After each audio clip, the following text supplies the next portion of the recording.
Nabi Muhammad SAW memotivasi sholat berjamaah, pahalanya sekian banyak, terus dimotivasi ke masjid. Tidak ada satu sahabat pun. Dalam riwayat ini dikatakan, tidak ada yang takhalluf, tidak ada yang meninggalkan sholat itu, tidak ada yang telat dalam masalah sholat. Tapi ini yang dimaksudkan adalah meninggalkan, kecuali yang di dalam hatinya ada kemunafikan. Sampai kata mereka, salah seorang di antara kami karena taunya tentang janji Allah di masjid berjamaah, sampai seseorang di antara kami disokong oleh temannya, ditopang karena nggak bisa jalan, maka dua orang teman menopangnya untuk hadir di saf sholat berjamaah. Coba kira-kira seperti apa itu ya? Apa yang memotivasi mereka? Tidak ada kecuali satu, masalahnya yakin benar dengan janji Allah nih, gak ada yang ragu. Ada fakir miskin, kita lihat nanti subhanallah, dari Abu Bakar, Umar, Uthman, ada yang sudah kita bahas, nanti Talha, kita akan nyusun insyaAllah bulan depan. Ada Zubair bin Awam, ada Abdurrahman bin Auf, ada Sa'ad bin Abi Waqqas, banyak sahabat-sahabat Nabi, terutama 10 awal jannah surga. Kehidupan mereka teman-teman sekalian penuh dengan keyakinan seperti ini. Tidak pernah mereka itu kalau yang punya kemampuan berinfak 1 dirham, 2 dirham, berinfaknya ini sesuatu yang kayaknya nggak mungkin kita lakukan, sulit gitu, kecuali yang Allah berikan hidayah. 15 miliar kalau ini sekarang, 20 miliar. Dan harta-harta ini yang mereka infakkan, apa yang ada di rumah mereka pada saat itu ya. Bukan berarti harta ini yang diinfakkan berarti ada harta yang lain. Pada saat mereka menemukan keuntungan, ada uang, mereka gelisah kalau sudah mengeluarkan kebutuhan dasar rumahnya, masih ada yang tersimpan. Coba bandingkan dengan kita yang sibuk terus menabung. Ini berapa lagi nih? Dari 1 juta, kapan jadi 10 juta? 10 juta kapan jadi 100 juta? 100 juta kapan jadi 1 miliar? Tidak ada infak yang dikeluarkan, tidak ada sedekahnya. Bahkan pelit terhadap dirinya sendiri. Apalagi kalau mau membantu saudara-saudaranya yang lain. Apa yang mendorong mereka? Karena sangat yakin dengan janji Allah subhanahu wa ta'ala. Mereka luar biasa gitu. Masalah sholat, masalah jihad. Tidak pernah Nabi SAW mengatakan jihad, itu ada sahabat yang nunggu di rumahnya, kecuali munafik. Mereka sudah langsung, bahkan ada di antara mereka yang dengar kalimat jihad dari kebun ke rumahnya, langsung ya, cuman pulang ke rumahnya, nggak mandi, nggak apa gitu, langsung memakai baju pedang perangnya, membawa pedang dan perisainya, langsung hadir di depan masjid Nabi SAW. Kita kadang-kadang subhanallah hanya karena keringatan nggak jadi sholat jamaah di masjid. Bagaimana ini gitu? Ciri khas sahabat, mustahil mereka ketinggalan janji Allah. Karena prinsip dasarnya dalam masalah ibadah, ikhwan dan akhwat sekalian, sekali kita ketinggalan ibadah itu, sulit sekali untuk mengulanginya. Saya sering sampaikan di pengajian saya, kalau seandainya kita masbuk sholat subuh 1 rakaat, mungkin ada uzur, mungkin sakit perut, anggaplah, ketiduran, anggaplah. Tapi uzur ini hanya akan melepaskan kita dari hukuman Allah subhanahu wa ta'ala, walaupun di perbuatan itu ada hukuman. Tapi ingat, kehilangan pahala nggak bisa diperbaikin. Beda antara orang yang ketiduran masbuk 1 rakaat dengan orang yang dasarnya memang bangun dan tiap hari dia paksakan dirinya untuk mendapatkan dari rakaat pertama. Beda pahalanya, walaupun sama-sama hadir subuh. Dan yang masbuk 1 rakaat sampai hari kiamat, dia tidak akan pernah bisa memperbaiki kekurangan 1 rakaatnya itu. Coba kalau kita masbuk misalnya, pas datang imamnya sudah rakaat kedua, masih bisakah kita bilang, imam maaf kembali ke rakaat pertama untuk kita ikut dari awal takbiratul ihram? Gak bisa. Berarti orang yang ikut dari awal sama imam, dari Allahu Akbar sudah dicatat pahala oleh malaikat, dari iftitah sudah ada pahalanya, dari Al-Fatihah sudah ada pahalanya, dari surah yang dibaca ada pahalanya, ruku ada pahalanya, gerakan dan bacaannya, itidalnya, kemudian terus 1 rakaat sujudnya. Bukankah kata Nabi SAW ya, tidak ada seorang pun yang sujud 1 kali untuk Allah kecuali Allah akan tinggikan derajatnya. Waktu seorang sahabat berkata, ya Rasulullah, saya ingin bersama dengan anda di surga. Kata Nabi SAW, ada yang lain kau minta? Dia bilang, tidak ada ya Rasulullah, itu saja, saya ingin bersama anda di surga, pandu saya untuk itu. Kata Nabi SAW, bantu saya agar kamu bisa bersama saya di surga dengan memperbanyak sujud. Sekali kita kehilangan sujud, tidak bisa diperbaiki. Nanti kita sujud memang, tetapi kata para ulama, orang yang masbuk, yang dia dapat berjamaah, dapat pahala jamaah, yang dia masbuk yang tersisa, itu akan mendapatkan pahala yang bukan berjamaah lagi. Artinya berkurang kan gitu.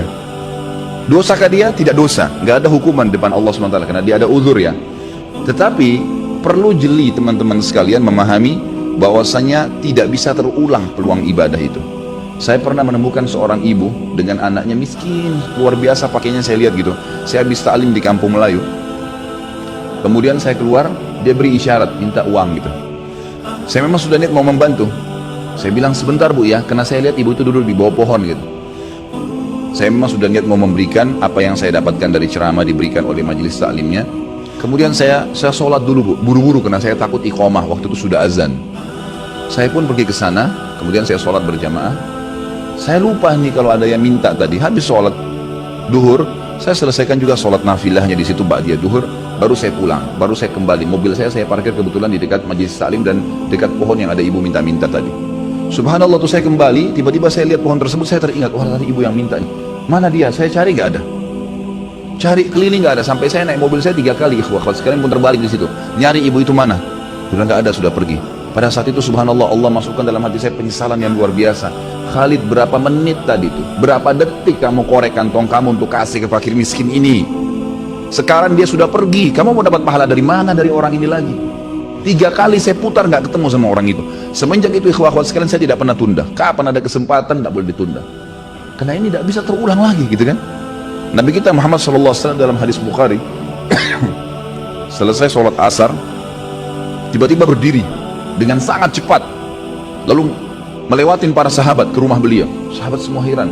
Kata para sahabat yang meriwayatkan hadis ini, kami heran melihat cepatnya gerakan Nabi SAW.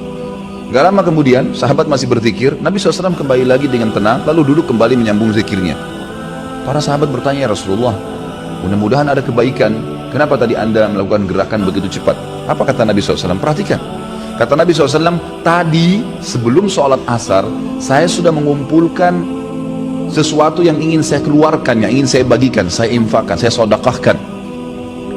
Namun saya tadi tersibukkan, tidak sempat saya keluarkan sebelum sholat. Maka saya ke rumah saya, kemudian saya membagikannya seperti yang saya inginkan, lalu saya kembali berzikir. Jadi Nabi SAW pada saat lupa ingat langsung menyelesaikan, lalu kembali lagi berzikir. Bayangkan ya, bagaimana cepatnya Nabi SAW mengerjakan sebuah amal saleh. Jangan ketinggalan ikhwah sekalian. Puasa Senin Kamis, kenapa antum gak puasa nih? Saya masih bingung kenapa ada orang gak puasa. Antum mati kalau puasa. Alasannya hanya karena panas, alasannya hanya karena kantor. Lalu kapan panas itu hilang? Gak bakal hilang. Tapi sekali Senin antum gak puasa, maka di buku amal antum nanti sampai hari kiamat kosong dari puasa Senin tuh, rugi sendiri. Ini butuh sebuah keyakinan, ada janji Allah di situ. Dan maghrib nggak kemana-mana, akan datang maghrib itu, akan datang maghrib. Kita akan buka puasa, Allah bukan menzalimi hambanya. Syaitan akan terus membisikkan dari pertama kita mau sahur atau bahkan mungkin tidak sahur, kamu tidak sahur nanti lemas. Itu semua godaan syaitan tepis. Manusia itu bisa hidup tanpa makan, tanpa minum minimal 3 hari. Tidak makan, tidak minum bisa hidup 3 hari. Gak usah antum khawatir gitu.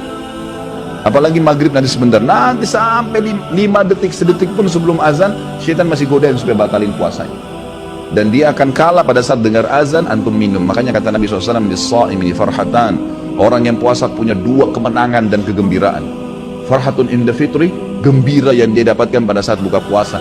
Di sini makna hadisnya bisa berarti kegembiraan pada saat dia minum karena hausnya hilang.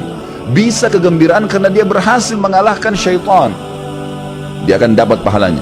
Wa farhatun inda liqa'i rabbi, dan kegembiraan pada saat dia bertemu dengan Tuhan. Lagi lampu merah, lagi ada waktu lowong. Seperti antum sibuk membaca SMS, WhatsApp, BBM. Coba lowongkan di antara waktu-waktu antum sehari berapa kali buka HP, baca Al-Quran. Baca Al-Quran. 5 ayat, 10 ayat. Coba lihat nanti jeda waktu saja antara azan dan iqamah, atau jeda waktu lagi nunggu azan kalau antum lagi di kantor, atau jeda waktu selesai pekerjaan duduk sebentar habis minum air. Coba lowongkan waktu antara minum air, hitung detiknya pakai stopwatch. Minum air, anggap 15 detik. 15 detik antum pakai baca Al-Quran. Coba lihat berapa ayat yang antum dapatkan. Baca. Kalau tidak kapan nih? Ingat, dalam ibadah harus dipaksakan baru bisa. Kalau kita tidak paksakan diri kita, tanda kutip, tidak paksakan sholat malam, tidak paksakan berpuasa, tidak paksakan bersedekah, tidak paksakan mengambil Quran dari rak atau membuka aplikasi Quran di HP dan dibaca, tidak paksakan menjenguk orang sakit, tidak paksakan hadir di majelis ilmu, tidak bakal pernah bisa, karena syaitan selalu menghambat kita. Allah mengingatkan dalam Al-Quran masalah itu.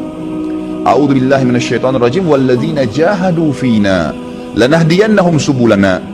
Orang-orang yang jahadu fina artinya berusaha memaksakan diri menuju ke perintah-perintah kami, jalan-jalan kami, meninggalkan larangan-larangan kami, maka kami akan pandu dia menuju ke jalan-jalan kami. Lanahdiyannahum subulana, kami mudahkan mereka untuk mengamalkannya. Jadi ini butuh sekali pemahaman. Ini ciri khasnya sahabat, sangat yakin dengan janjinya.